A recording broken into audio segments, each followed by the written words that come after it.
Good evening. This is my entry for my RPJ number 2. For this RPJ, I'm going to be talking about my day 8 at placement. This would possibly be my most challenging, interactive, exciting day I've had there, and it was mainly due to the fact of the degree of difficulty of the students that I was working with.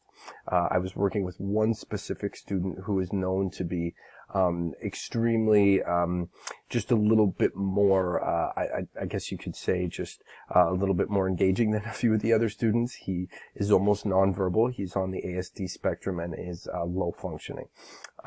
He has to wear goggles because he has a very high sensitivity to hearing, and certain noises really kind of disrupted his mood, pardon me. Now, probably the most interesting thing about him, and for me it was the most exciting thing, was his ability to almost go from 0 to 100 if something changed in his routine. If he wasn't able to find a buddy for recess, he was unable to even remotely enjoy his day. The day was ruined. He wanted to go home. He wouldn't go outside. So my first interaction with him on the day that I mentioned, my 8th day of placement, was he told me flat out, "Leave. I don't want to speak to you. Get out."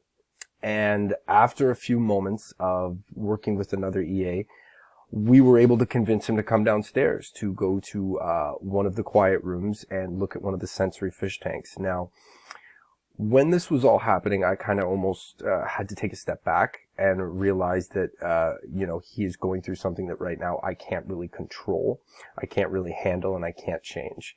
He is obviously escalating to a certain extent, and I can't, there wasn't too much I could do, and I found even my presence was a little overwhelming, mainly because of the fact that, he has the EA who he knows very well, and then another individual coming in there just simply telling him to get up and go outside for recess. So my, chance and ability to help him there is kind of a little bit smaller than it should be, mainly because the fact that the familiarity isn't there and the relationship hasn't been built yet. So what I did was I tried my best to bide my time. I was finally sitting with him in the room, and then at that point, the certs that I was with and the EAs, they had other responsibilities to take care of, so I was essentially then left on my own. So once I was then left on my own, I decided the best course of action would be to kind of just maybe gauge what a few of his responses would be, and try not to talk too much, and try not to throw too many words at him, and get him to explain himself, because clearly those types of teaching strategies were not working at all.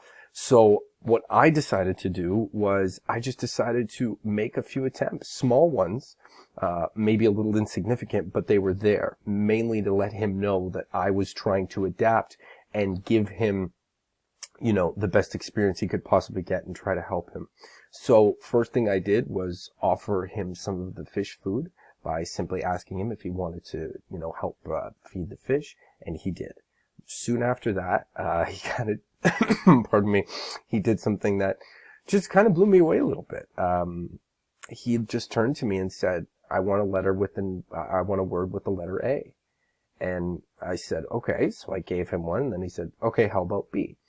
So as we progressed through the alphabet, me giving him word after word after word to kind of, I guess, maybe distract him from how upset he was earlier, I kept trying to come up with words that maybe were entertaining to him. So, for instance, when we got to the word like M, I used Madagascar, and he liked that. And when I got to N, I said Nipissing, and he really liked that.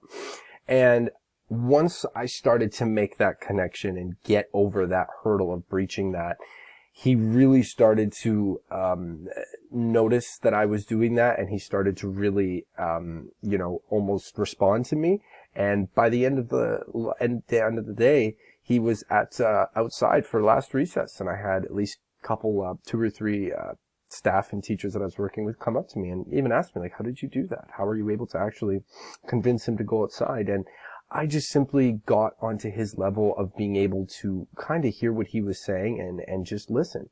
He showed me pages and pages and pages from his workbook detailing all the episodes of the show called The Masked Singer.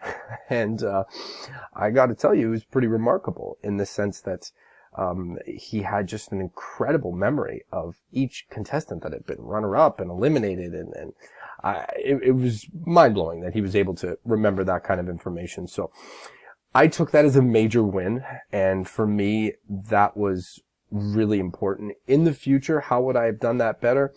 I might have just listened a little bit more. Certain instances like that really have to kind of raise the bar for you as an educator, and you have to, it's kind of make or break time, and you have to know if you really want to do this, because no one's going to sit there and coerce you and tell you that, hey, by the way, you're going to have to go speak to that child. No, you are his responsibility, and you have to, do your best to engage with him and hopefully, make, a significant impact on him by just showing that you're there, and you're showing that you're there to care and you're there to listen.